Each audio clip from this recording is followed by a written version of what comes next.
By the way, the things that we're discussing right now, most of the work is published in one of Ale's papers. So if you want to see and learn more details, maybe check out the paper, and you can see a lot of incredible images there. In this paper, there is a figure showing data from Parkinson's patients. So Parkinson's disease is one of the main neurodegenerative diseases, and unfortunately there is no effective treatment. There are some methods that dampen the symptoms to a degree, but the disease is not curable. And most importantly, Parkinson and also other neurodegenerative diseases, the common problem there is that we cannot diagnose the onset of the disease. Always when we find out that certain patient has one of these diseases, already the onset has been taking place 10-15 years 10-15 years even, and probably this is one of the concepts that might help us treat these conditions if we are able to diagnose it earlier in an earlier time. So I'm curious to hear about your work in terms of diagnostics of this disease. So indeed, so first of all, why we touched that, we simply had it in the freezer. There was no higher noble cause to that. But that said, I do genuinely believe that the type of approach that we presented in the publication has some potential for early diagnosis. It's still in the infancy. We're still working it. There's a talented PhD student who's dedicating a lot of his time to finalize. Hopefully, we have a manuscript by the end of the year. So what we did basically, so we had in the freezer, as I said, some cerebrospinal fluid where you come from patients that the doctor is suspicious of having neurological disorder. Then they come with a needle, you puncture the spinal cord, you collect CSF, and then we looked at it. We looked at these, we came with special tools that can label these toxic species. And we use one microscopy. So it's a toxic species of what? Exactly? Of alpha-synuclein, basically. And alpha-synuclein is one of these protein that is it's hypothesized to be one of the causes that induce cell death and neuronal basic degeneration. We think that the small aggregates of it. So this protein is essential for neuronal function, but when it becomes overly abundant, it tries to form larger aggregates, which are still good. But if it fails to form these larger assemblies, and the smaller molecules can make, maybe, this is all speculation, pores and destroy the neurons. So since now we have the resolution, say, hey, let's look at this. So classically, how people approach this, it's by, again, purifying these toxic species, overexpressing them in cell systems, and looking at them in cryo-EM or X-ray. So in our approach, they're like, oh no, let's take the CSF, the cerebrospinal fluid, and label these species within their native environment.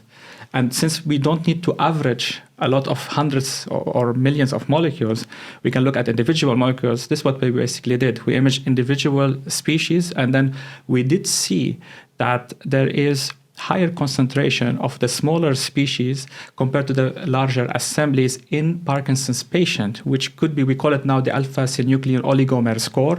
If you have a score of 1 or higher, then you are at higher risk of having Parkinson's disease. Now, we said, back to your question, does it have a potential in diagnostics?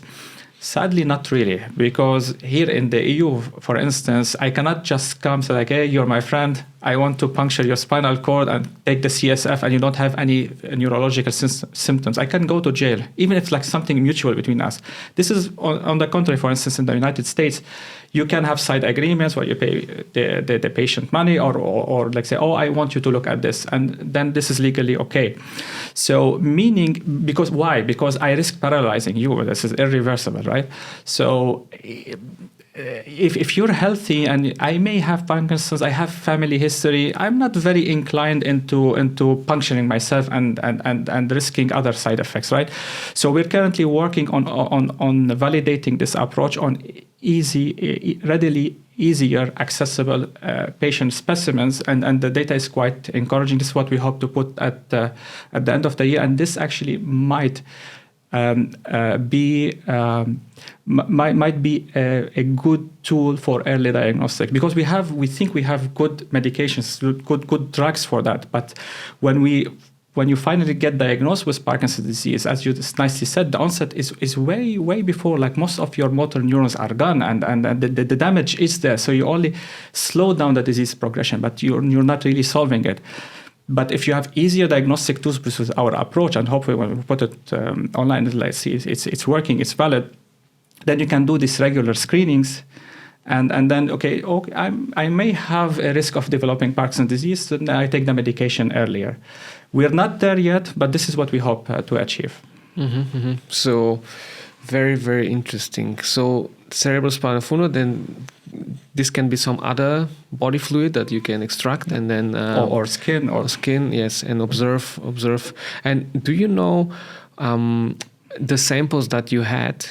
Were they from what type of patients were they? Like, were they from people that you already said, I mean, the doctor suspected that they have Parkinson's, but was this like in mid-age, late-age patients? So we have a variety of patients from roughly around 50 to 85. The average is 74 years old.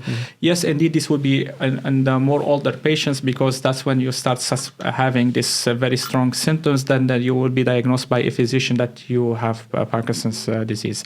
So the hope is that we're also looking at longitudinal cohort that were early diagnosed, and then we see the disease progression through time. Of course, this will be very interesting. We're not there yet, but this is something we're working on it. And the hope is that this would be included in your insurance policy, like maybe once per year, or if you have a family history, that you can even be robustly screened for that. And this will actually this will cost less for the public. In terms of numbers, in the United States alone, the direct and indirect cost of Parkinson's disease is up to $52 billion from last year, with 90,000 new patients being diagnosed every single year. And the global number, if I believe the number in my head is right, around 8.5 million. So, of course, there's also a huge amount of indirect costs for the society, like the care, the medication, the visiting the hospitals, the stress for the families. So this is a serious disease, and let's see if we can diagnose it at an early stage, where we can then really prevent the disease progression.